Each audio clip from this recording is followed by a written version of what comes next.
بسم اللہ الرحمن الرحیم۔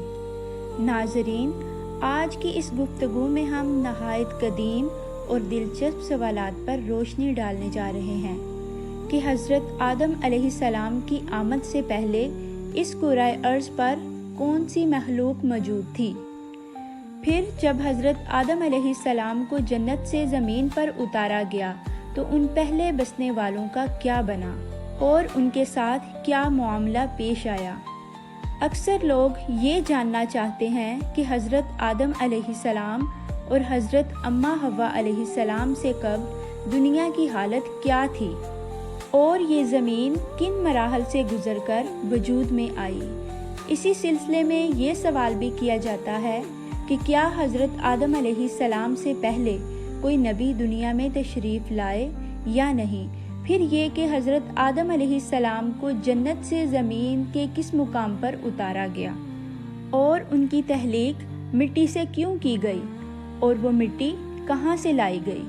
زمین پر آنے کے بعد حضرت آدم علیہ السلام نے زندگی کیسے گزاری؟ جنت سے رخصتی کے وقت ان کے پاس کیا چیزیں تھیں اور آخرکار ان کی وفات کب اور کس انداز میں ہوئی؟ ناظرین، سب سے پہلے یہ سمجھنا ضروری ہے کہ دینی مصادر اور مختلف مفکرین و سائنسدانوں نے اس حوالے سے الگ الگ نظریات پیش کیے ہیں۔ کئی آراء کے مطابق حضرت آدم علیہ السلام کو زمین پر بھیجنے سے پہلے ابلیس کو یہاں اتارا گیا تھا۔ واقعہ کچھ یوں بیان کیا جاتا ہے کہ حضرت آدم علیہ السلام کی تخلیق کے بعد انہیں جنت میں رکھا گیا اور فرشتوں کو حکم ہوا کہ وہ حضرت آدم علیہ السلام کو تعظیماً سجدہ کریں، مگر ابلیس نے تکبر کی وجہ سے انکار کر دیا۔ اسی نافرمانی کے سبب اسے جنت سے نکال دیا گیا اور زمین پر ڈال دیا گیا، جہاں وہ طویل عرصے تک غم و حسرت میں ڈال دیا گیا۔ بعد ازاں اس نے اللہ تعالیٰ سے قیامت تک مہلت مانگی تاکہ وہ اولاد آدم کو گمراہ کرنے کی کوشش کر سکے۔ ناظرین، یہ بات بھی بیان کی جاتی ہے کہ ابلیس جنات میں سے تھا اور آگ سے پیدا کیا گیا تھا۔ اسی بنیاد پر یہ خیال کیا جاتا ہے کہ حضرت آدم علیہ السلام سے پہلے زمین پر جنات آباد تھے۔ بعض روایات کے مطابق جنات کے جھگڑے اور فسادات کی وجہ سے اللہ کے حکم سے فرشتوں کو بھیجا گیا، جنہوں نے ان کی بڑی تعداد کو ختم کر دیا، جبکہ باقی جنات دور دراز جزیروں اور سمندروں کی طرف چلے گئے۔ دوسری طرف ماہرین ارضیات اور سائنسدانوں کا کہنا ہے کہ انسانوں کی آمد سے پہلے زمین پر ڈائنوسار جیسے عظیم الجثہ جاندار موجود تھے جو وقت کے ساتھ ناپید ہو گئے۔ کچھ محققین یہ بھی دعویٰ کرتے ہیں کہ حضرت آدم علیہ السلام سے قبل انسان نما مخلوقات بھی اس دنیا میں رہ چکی ہیں، جن کی باقیات اور ڈھانچے دریافت ہوئے ہیں۔ اسی بنا پر بعض لوگ یہ رائے رکھتے ہیں کہ حضرت آدم علیہ السلام سے پہلے بھی ایسی مخلوق موجود تھی جو بعد میں ختم ہو گئی یا ختم کر دی گئی۔ کچھ آراء کے مطابق ایک زمانے میں یہ سیارہ غیر ارضی مخلوقات کی سرگرمیوں کا مرکز بھی رہا۔ معزز سامعین، قرآن مجید کی سورۃ ہود کی ایک آیت میں یہ مفہوم بیان ہوا ہے کہ اللہ نے زمین و آسمان کو 6 ادوار میں پیدا کیا۔ اس وقت اللہ کا عرش پانی پر قائم تھا۔ اس بیان سے یہ تاثر ملتا ہے کہ حضرت آدم علیہ السلام سے پہلے زمین کی سطح پر صرف پانی موجود تھا اور وہاں پر کسی جاندار مخلوق کا واضح ذکر نہیں ملتا۔ اسی حوالے سے لوگوں نے نبی آخر الزماں حضرت محمد صلی اللہ علیہ وآلہ وسلم سے سوال کیا کہ زمین و آسمان کی تخلیق سے پہلے کیا تھا؟ تو آپ صلی اللہ علیہ وآلہ وسلم نے فرمایا کہ اس وقت صرف اللہ تعالیٰ موجود تھا، نہ اس کے اوپر کچھ تھا اور نہ نیچے۔ پھر اس نے پانی پر اپنا عرش قائم فرمایا۔ گویا یوں کائنات کی ابتدا کا مرحلہ سامنے آتا ہے۔ معزز ناظرین، احادیث میں یہ بھی بیان ہوتا ہے کہ ایک مرتبہ یمن سے آنے والے ایک وفد نے رسول اللہ صلی اللہ علیہ وآلہ وسلم سے عرض کیا کہ ہمیں علم بتائیں اور ہمیں یہ بتائیں کہ حضرت آدم علیہ السلام سے پہلے زمین پر کیا موجود تھا۔ آپ صلی اللہ علیہ وآلہ وسلم نے ارشاد فرمایا کہ اس وقت کچھ نہ تھا، صرف اللہ تھا اور عرش پانی پر تھا، اور لوح محفوظ میں قلم کے ذریعے ہر آنے والی بات کو محفوظ کر دیا گیا۔ نبی صلی اللہ علیہ وآلہ وسلم نے مزید فرمایا کہ اللہ نے سب سے پہلے قلم کو پیدا کیا اور اسے حکم دیا کہ لکھنا شروع کرو، چنانچہ قلم نے قیامت تک پیش آنے والی ہر چیز لکھ ڈالی۔ یہ سب اللہ تعالیٰ کے ازلی علم کا اظہار تھا جو اس کے حکم سے لوح محفوظ پر محفوظ ہو گیا۔ حضرت عمر بن عبداللہ بن العاص رضی اللہ تعالیٰ عنہ روایت کرتے ہیں کہ میں نے رسول اللہ صلی اللہ علیہ وآلہ وسلم کو فرماتے ہوئے سنا کہ آسمانوں اور زمین کی تخلیق سے 50,000 سال پہلے تمام مخلوقات کی تقدیریں لکھ دی گئی تھیں، اور اس وقت بھی عرش پانی پر تھا۔ ان روایات سے یہ بات واضح ہوتی ہے کہ سب سے پہلے پانی وجود میں آیا، پھر اس پر عرش قائم ہوا، اور اس کے بعد قلم اور لوح محفوظ کا مرحلہ آیا، اور پھر رفتہ رفتہ کائنات کی باقی تخلیق مکمل ہوتی چلی گئی۔ معزز سامعین، حضرت ابو ہریرہ رضی اللہ تعالی عنہ سے مروی ہے کہ جب رسول اللہ صلی اللہ علیہ وآلہ وسلم سے دنیا کی تخلیق کی ترتیب پوچھی گئی تو آپ صلی اللہ علیہ وآلہ وسلم نے فرمایا کہ اللہ تعالیٰ نے ہفتے کے دن زمین کی مٹی پیدا کی، اتوار کو پہاڑ بنائے، پیر کے دن درخت اگائے، منگل کو تکالیف، بیماریوں اور آزمائشوں کو پیدا کیا، بدھ کے دن نور کو وجود بخشا، جمعرات کو جانوروں کو زمین میں پھیلا دیا، اور جمعہ کے دن عصر کے بعد سے رات کے درمیان حضرت آدم علیہ السلام کو پیدا فرمایا۔ اس بیان سے معلوم ہوتا ہے کہ تخلیق کے مراحل میں حضرت آدم علیہ السلام سب سے آخر میں آئے، مگر نسل انسانی کے پہلے فرد اور تمام انسانوں کے جد امجد ہیں۔ ناظرین، جب انسان کی تخلیق ہوئی تو اس سے پہلے فرشتے اور جنات پیدا ہو چکے تھے۔ عقل رکھنے والی مخلوقات میں فرشتے پہلے، جنات دوسرے اور انسان تیسرے درجے پر آتے ہیں، جیسا کہ قرآن مجید میں سورۃ الحجر میں ذکر ملتا ہے کہ جنات کو پہلے دہکتی ہوئی آگ سے پیدا کیا گیا۔ حضرت عبداللہ بن عباس رضی اللہ تعالی عنہ سے منسوب اقوال کے مطابق حضرت آدم علیہ السلام کی پیدائش سے تقریباً 2000 سال قبل جنات کو تخلیق کیا گیا تھا۔ وہ اسی زمین پر آباد تھے، مگر وقت کے ساتھ ساتھ فتنہ و فساد، لڑائی جھگڑے اور ناحق خون ریزی میں مبتلا ہو گئے۔ جب ان کی سرکشی حد سے بڑھ گئی تو اللہ تعالیٰ کے حکم سے فرشتوں کا ایک عظیم لشکر بھیجا گیا۔ جنات اور فرشتوں کے درمیان عظیم معرکہ ہوا، جس میں جنات کو شکست کا سامنا کرنا پڑا، چنانچہ وہ جان بچانے کے لیے سمندری جزیروں، جنگلات اور پہاڑی علاقوں کی طرف نکل گئے اور زمین کے آباد حصوں سے ہٹا دیے گئے۔ اسی لیے کہا جاتا ہے کہ آج بھی ان کی اکثریت انہی ویران مقامات میں رہتی ہے۔ معزز ناظرین، اب اسی سلسلے کو آگے بڑھاتے ہوئے یہ سوال سامنے آتا ہے کہ حضرت آدم علیہ السلام کی تخلیق مٹی سے کیوں کی گئی اور وہ مٹی کہاں سے حاصل کی گئی؟ حضرت آدم علیہ السلام کی نہ کوئی والدہ تھی اور نہ ہی کوئی والد، بلکہ اللہ تعالیٰ نے انہیں براہ راست مٹی سے وجود بخشا۔ روایات میں آتا ہے کہ جب خالق کائنات نے حضرت آدم علیہ السلام کی تخلیق کا فیصلہ فرمایا تو حضرت اسرائیل علیہ السلام کو حکم دیا کہ زمین سے مٹی جمع کریں، چنانچہ وہ آسمان سے اترے اور جب زمین سے مٹی لی تو پوری زمین کی سطح سے مختلف اقسام کی مٹی ان کی مٹھی میں سمٹ آئی۔ اس مٹی سے گوناگون رنگ اور کیفیتیں شامل تھیں، کہیں سفید، کہیں سیاہ، کہیں سرخ اور کہیں زرد، کچھ نرم تھیں اور کچھ سخت، کہیں میٹھی اور کہیں کڑوی، کہیں نمکین اور کہیں بے ذائقہ۔ پھر اس مٹی کو مختلف پانیوں کے ساتھ ملایا گیا۔ ایک مدت تک گوندنے کے بعد وہ چپکدار بن گئی۔ پھر مزید وقت گزرنے پر وہ کیچڑ کی شکل اختیار کر گئی۔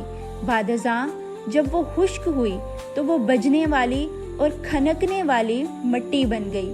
اسی مٹی سے حضرت آدم علیہ السلام کا پیکر تیار کیا گیا اور اسے جنت کے دروازے کے قریب رکھا گیا۔ فرشتے اس نئی اور انوکھی چیز کو دیکھ کر حیران ہوتے تھے، کیونکہ ایسی صورت انہوں نے کہیں نہیں دیکھی تھی۔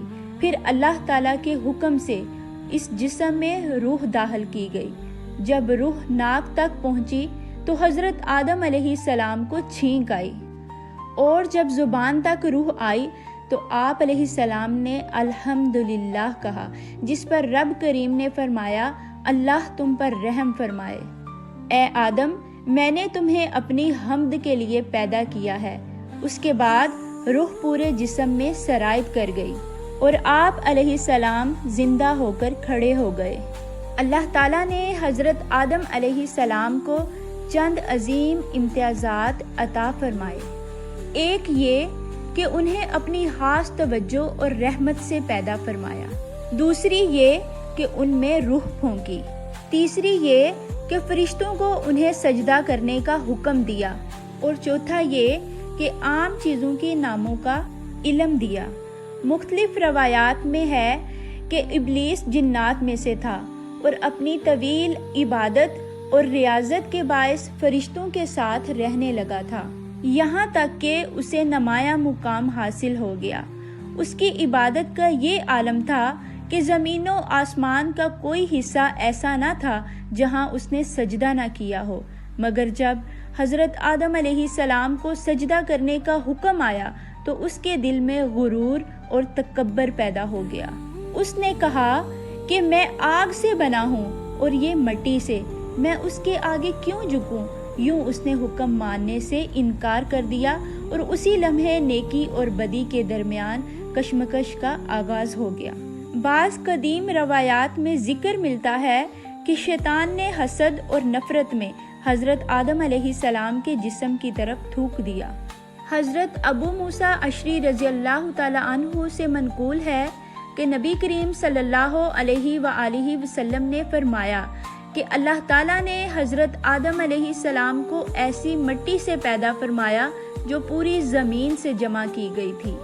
اسی وجہ سے ان کی اولاد میں رنگ، زبان اور مزاج کا تنوع پایا جاتا ہے۔ حضرت آدم علیہ السلام کی کنیت ابو البشر اور ابو محمد بیان کی جاتی ہے، جبکہ آپ کو خلیفۃ اللہ اور صفی اللہ کے القابات بھی دیے گئے تھے۔ آپ رحمت اللہ علیہ السلام اللہ تعالیٰ کے پہلے نبی تھے، اور آپ علیہ السلام نے تقریباً 960 برس کی عمر پائی، اور وفات کے وقت آپ کی اولاد کی تعداد 1,00,000 کے قریب ہو چکی تھی، جو زمین کے مختلف حصوں میں پھیل کر آباد کر چکی تھی۔ معزز سامعین، قرآن حکیم میں متعدد مقامات پر یہ حقیقت دہرائی گئی ہے کہ حضرت آدم علیہ السلام کی پیدائش مٹی سے کی گئی۔ جب اللہ تعالیٰ نے انہیں جنت میں قیام کا حکم دیا تو تنہائی کے باعث آپ علیہ السلام کے دل میں اداسی پیدا ہوئی۔ اس حالت میں رب کائنات نے آپ علیہ السلام پر نیند طاری فرما دی، اور اسی نیند کے عالم میں آپ کی بائیں جانب کی پسلی سے حضرت حوا علیہ السلام کو وجود عطا فرمایا۔ جب حضرت آدم علیہ السلام بیدار ہوئے تو ایک نہایت حسین و دلکش خاتون کو اپنے قریب بیٹھا پایا۔ یہ منظر دیکھ کر آپ حیران ہوئے اور دریافت کیا کہ تم کون ہو اور یہاں کیوں ہو؟ حضرت حوا علیہ السلام نے جواب دیا کہ میں آپ کی زوجہ ہوں اور مجھے اللہ تعالیٰ نے اس لیے پیدا کیا ہے تاکہ آپ کو سکون اور قلبی راحت نصیب ہو اور ہم ایک دوسرے کے ساتھ زندگی گزاریں اور رب کی نعمتوں کا شکر ادا کریں۔ قرآن مجید میں ایک جگہ اللہ تعالیٰ فرماتا ہے کہ اسی ایک جان سے اس کا جوڑا بنایا اور پھر ان دونوں سے بے شمار مرد اور عورتیں دنیا میں پھیلا دیے۔ حضرت آدم علیہ السلام کی تخلیق کا واقعہ قرآن کے ان عظیم اسرار میں شامل ہے جن میں بے شمار نصیحتیں اور عبرت پوشیدہ ہے۔ چند اہم نکات یہ ہیں۔ اللہ تعالیٰ نے انسان کو 4 مختلف طریقوں سے پیدا فرمایا۔ پہلا یہ کہ ایک مرد اور ایک عورت سے نسل انسانی پیدا ہوئی، جیسا کہ عام انسانوں کی پیدائش ہوتی ہے۔ قرآن میں اس کی صراحت موجود ہے۔ دوسرا طریقہ یہ کہ ایک مرد سے ایک انسان پیدا ہوا جو کہ حضرت حوا علیہ السلام ہیں، جنہیں حضرت آدم علیہ السلام کی پسلی سے پیدا کیا گیا۔ تیسرا طریقہ یہ کہ صرف ایک عورت سے ایک انسان پیدا ہوا، وہ حضرت عیسیٰ علیہ السلام ہیں جو حضرت مریم علیہ السلام کے بطن سے بغیر باپ کے دنیا میں آئے۔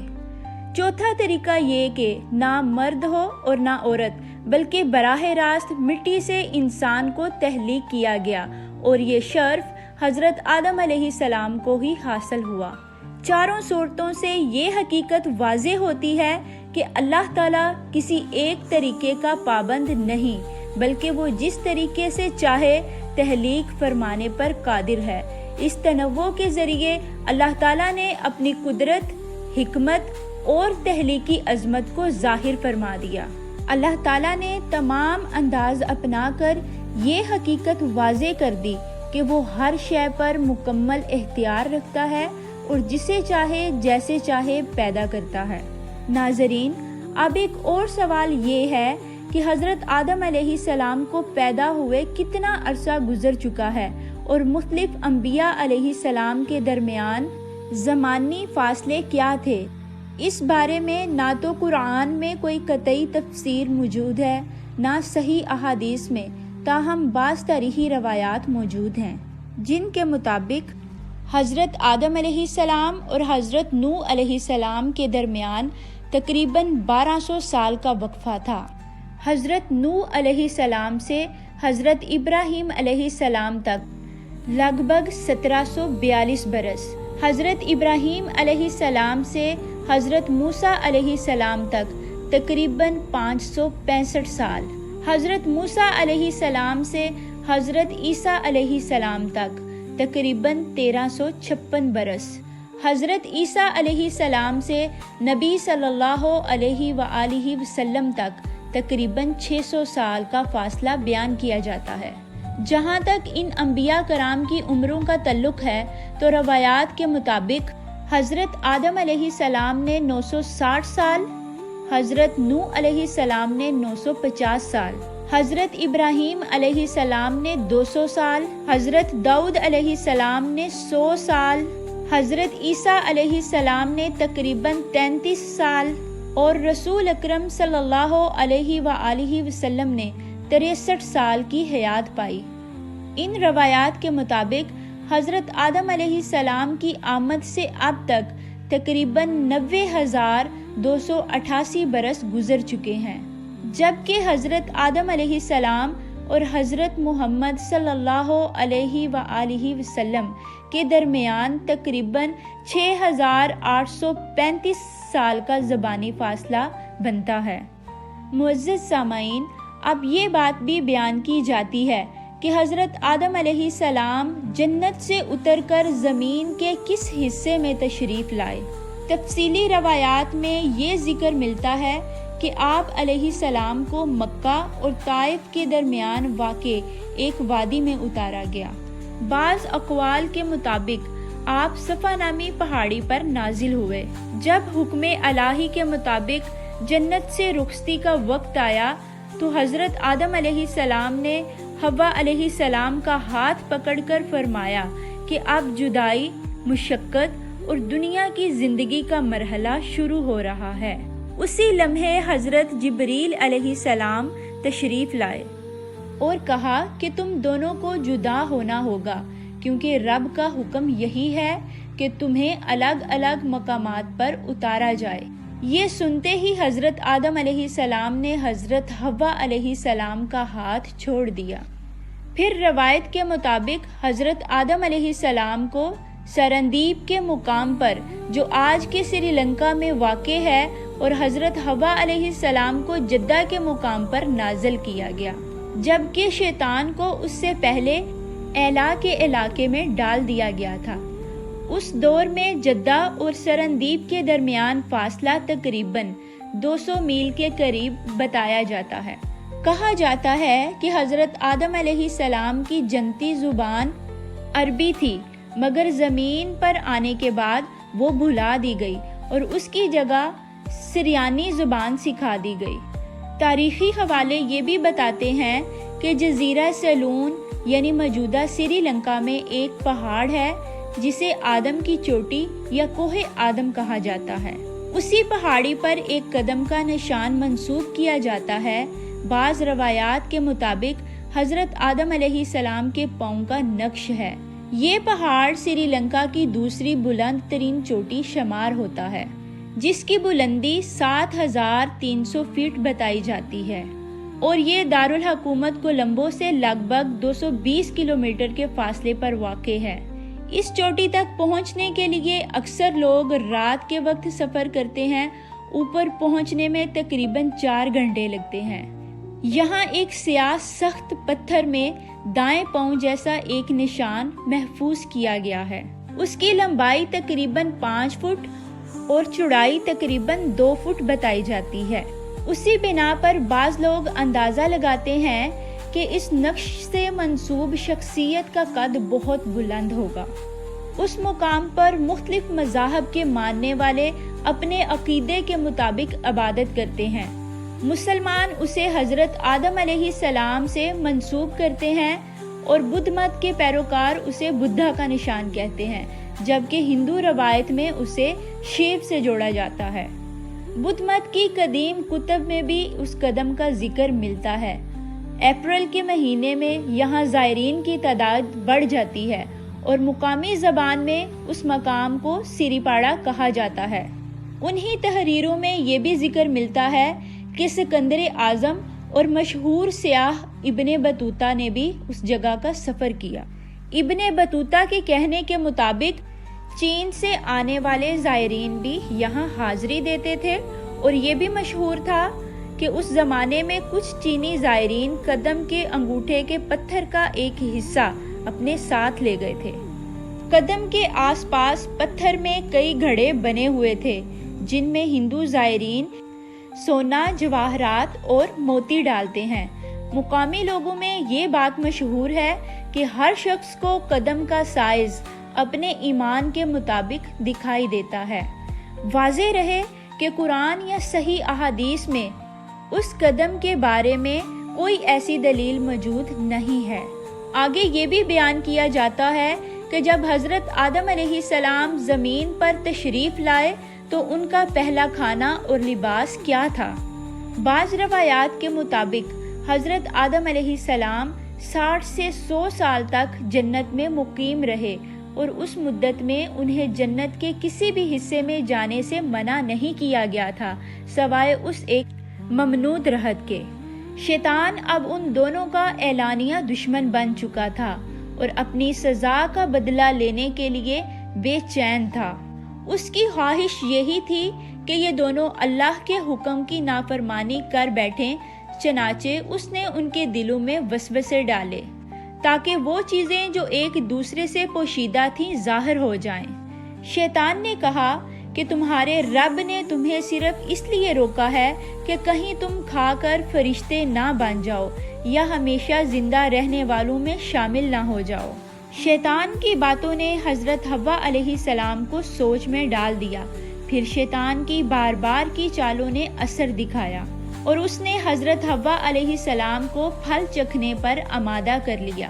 ایک دن حضرت حوا علیہ السلام نے حضرت آدم علیہ السلام سے کہا کہ اگر ہم اس درخت کا تھوڑا سا حصہ لے لیں تو کیا ہو جائے گا؟ آخر اس میں ایسا کیا راز ہے کہ جس سے ہمیں روکا گیا ہے۔ ابتدا میں حضرت آدم علیہ السلام بالکل راضی نہ ہوئے، مگر حضرت حوا علیہ السلام کے مسلسل اصرار پر بالآخر آمادگی ظاہر کر دی۔ ابھی دونوں نے اس پھل کو پوری طرح چکھا بھی نہ تھا کہ ان کی پردہ پوش چیزیں ایک دوسرے پر ظاہر ہو گئیں۔ گھبراہٹ اور ندامت کے عالم میں وہ جنت کے درختوں کے پتے توڑ توڑ کر اپنے جسم کو ڈھانپنے لگ گئے۔ اسی وقت اللہ تعالیٰ کی طرف سے پکار آئی اور فرمایا گیا کہ کیا میں نے تم دونوں کو اس درخت سے منع نہ فرمایا تھا اور یہ نہیں بتایا تھا کہ شیطان تمہارا کھلا دشمن ہے؟ جب حضرت آدم علیہ السلام اور حضرت حوا علیہ السلام نے یہ ندا سنی تو خوف الہی سے کانپ اٹھے اور عاجزی و انکساری کے ساتھ اپنی خطا کا اعتراف کرتے ہوئے عرض کیا کہ اے ہمارے رب، ہم سے بڑی لغزش ہو گئی ہے، اگر تو نے ہم پر رحم نہ فرمایا اور ہمیں معاف نہ کیا تو ہم خسارے میں پڑ جائیں گے۔ اللہ تعالیٰ نے فرمایا کہ اب تم ایک خاص مدت تک زمین پر رہو گے اور تمہیں باہمی آزمائشیں ہوں گی، اور وہیں پر تمہاری زندگی ہوگی، وہیں پر موت آئے گی اور وہیں سے دوبارہ اٹھائے جاؤ گے۔ چنانچہ دونوں کو زمین کی طرف روانہ کر دیا گیا۔ جب حضرت آدم علیہ السلام زمین پر تشریف لائے تو انہوں نے بارگاہ الہی میں عرض کیا کہ اے پروردگار، یہاں نہ فرشتوں کی تسبیح سنائی دیتی ہے اور نہ کوئی عبادت گاہ دکھائی دیتی ہے، جیسی کہ آسمان میں بیت المعمور دکھائی دیتی تھی جہاں فرشتے طواف کرتے ہیں۔ اس پر اللہ تعالیٰ کی طرف سے حکم ہوا کہ جہاں نشان بتائے گئے ہیں وہاں عبادت کا مرکز قائم کرو اور اسی کے مطابق بندگی انجام دو۔ حضرت آدم علیہ السلام کو زمین پر لانے کے بعد حضرت جبریل علیہ السلام ان کے ساتھ رہنمائی کے لیے روانہ ہوئے اور انہیں اس مقام تک لے آئے جہاں سے زمین کی ابتدا ہوئی تھی، یعنی وہ جگہ جہاں پہلے جھاگ تھا، اور پھر وہیں سے زمین پھیل گئی۔ حضرت جبریل علیہ السلام نے اپنا پر مار کر 7 زمینوں میں بنیاد رکھی اور فرشتوں نے 5 پہاڑوں کے پتھروں سے اسے مضبوط کیا۔ کوہ طور، کوہ لبنان، کوہ جودی، کوہ طور اور کوہ حرا۔ بنیاد مکمل ہونے کے بعد چاروں طرف دیواریں بھی کھڑی کی گئیں۔ اس دوران حضرت آدم علیہ السلام طواف کرتے اور نماز پڑھتے رہے، مگر وہ انتہائی شرمندہ اور افسردہ تھے۔ حضرت حوا علیہ السلام کی موجودگی نے بھی انہیں شدید پریشانی میں مبتلا کر رکھا تھا۔ روایت میں آتا ہے کہ حضرت آدم علیہ السلام طویل عرصے تک اللہ کے حضور فریاد کرتے اور آنسو بہاتے رہے، یہاں تک کہ اللہ تعالیٰ نے ان کی گریہ و زاری پر رحم فرمایا۔ پھر ایک دن حضرت جبریل علیہ السلام آئے اور اللہ کی طرف سے ان کی معافی کی خوشخبری سنائی۔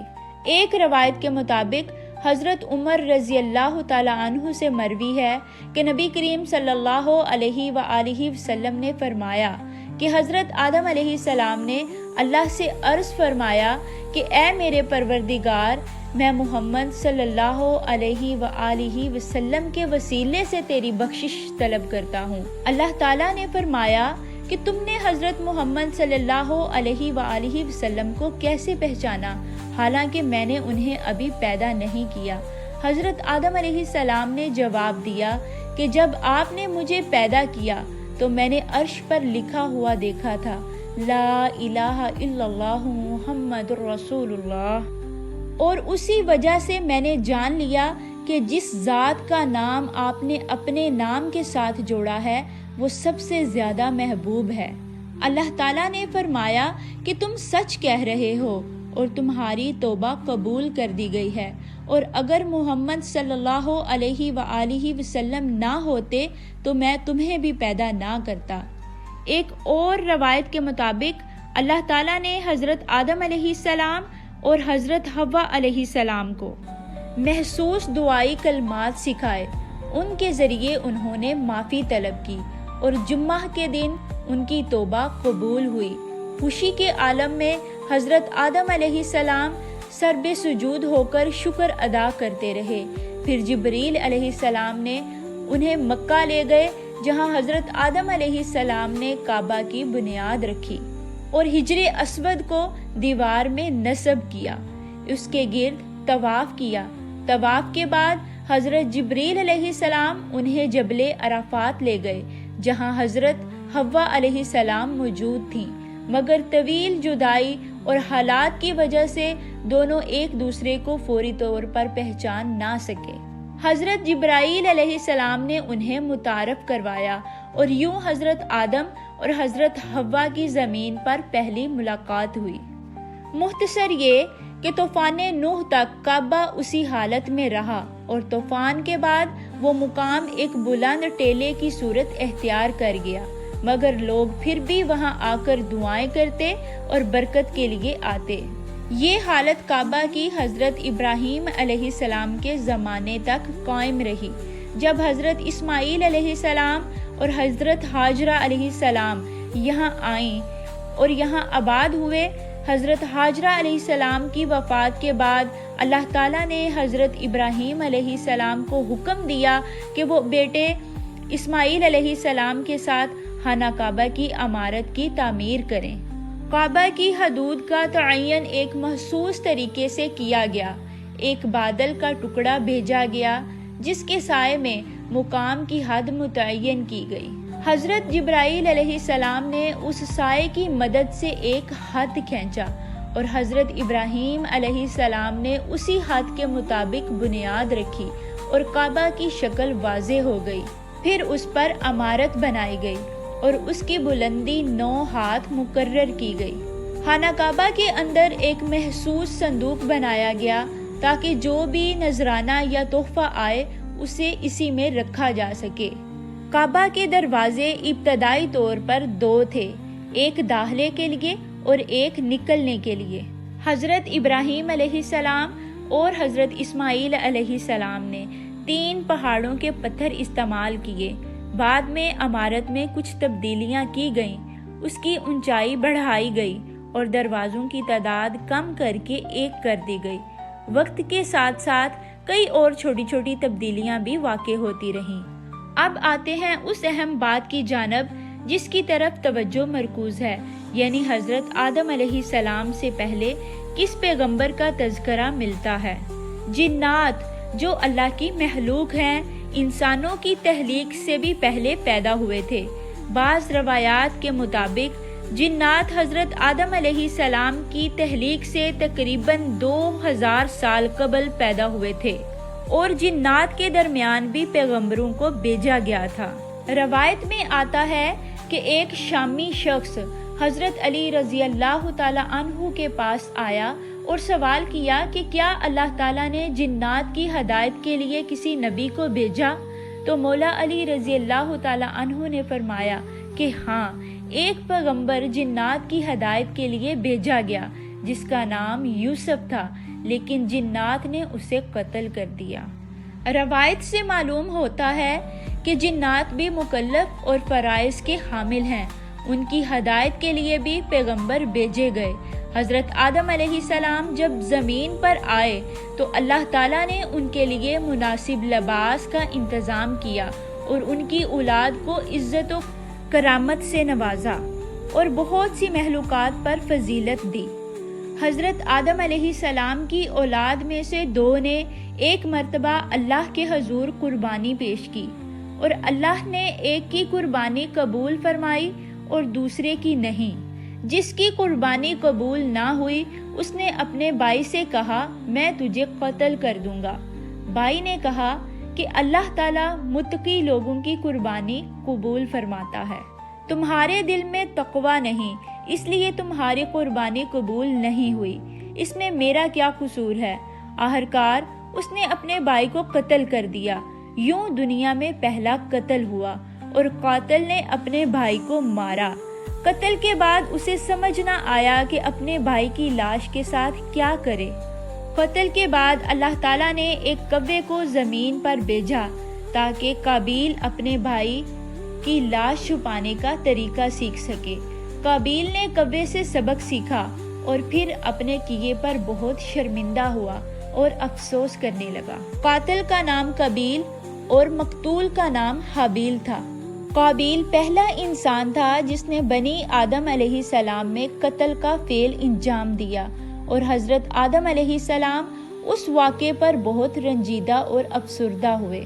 حضرت آدم علیہ السلام کی وفات کے بارے میں بتایا جاتا ہے کہ حابیل کی موت کے بعد وہ بے قرار تھے۔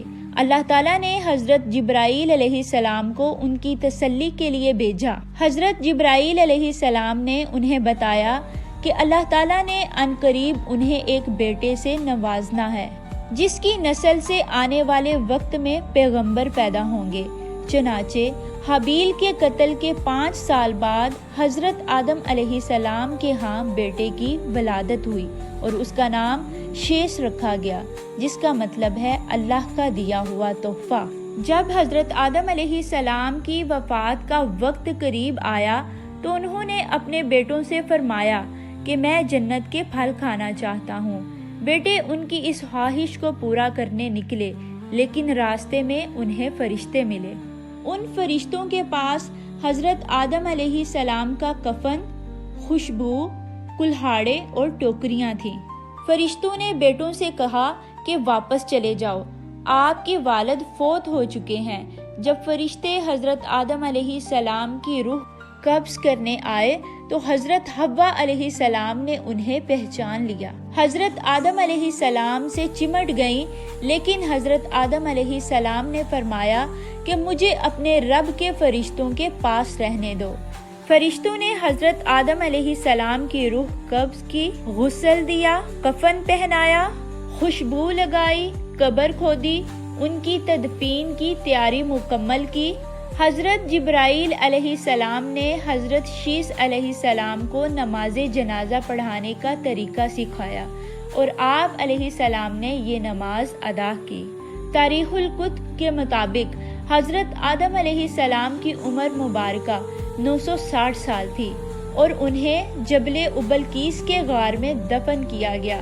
بعض روایات کے مطابق حضرت نوح علیہ السلام نے طوفان کے بعد انہیں بیت المقدس میں دفن کیا۔ حضرت حوا علیہ السلام نے بھی حضرت آدم علیہ السلام کی وفات کے 1 سال بعد وفات پائی، اور حضرت آدم علیہ السلام کے ساتھ دفن ہو گئی۔ معزز سامعین، ہمیں یاد رکھنا چاہیے کہ شیطان ہمارا دشمن ہے۔ وہ ہم سے حسد کرتا ہے اور وسوسہ ڈال کر اللہ تعالیٰ کی نافرمانی کی طرف لے جاتا ہے۔ ہمیں شیطان کے شر سے بچنے کے لیے اعوذ باللہ من الشیطان الرجیم پڑھ کر اللہ تعالیٰ کی پناہ مانگنی چاہیے، اور اگر کوئی غلطی ہو جائے تو اللہ تعالیٰ سے معافی مانگنی چاہیے۔ بے شک اللہ تعالیٰ معافی مانگنے والوں کو پسند کرتا ہے اور ان کی غلطیوں کو معاف فرما دیتا ہے۔ غرور اور تکبر کرنے والے اللہ تعالیٰ کی رحمت سے دور ہو جاتے ہیں۔ اللہ تعالیٰ ہم سب کی خطائیں معاف فرمائے۔ آمین ثم آمین یا رب العالمین۔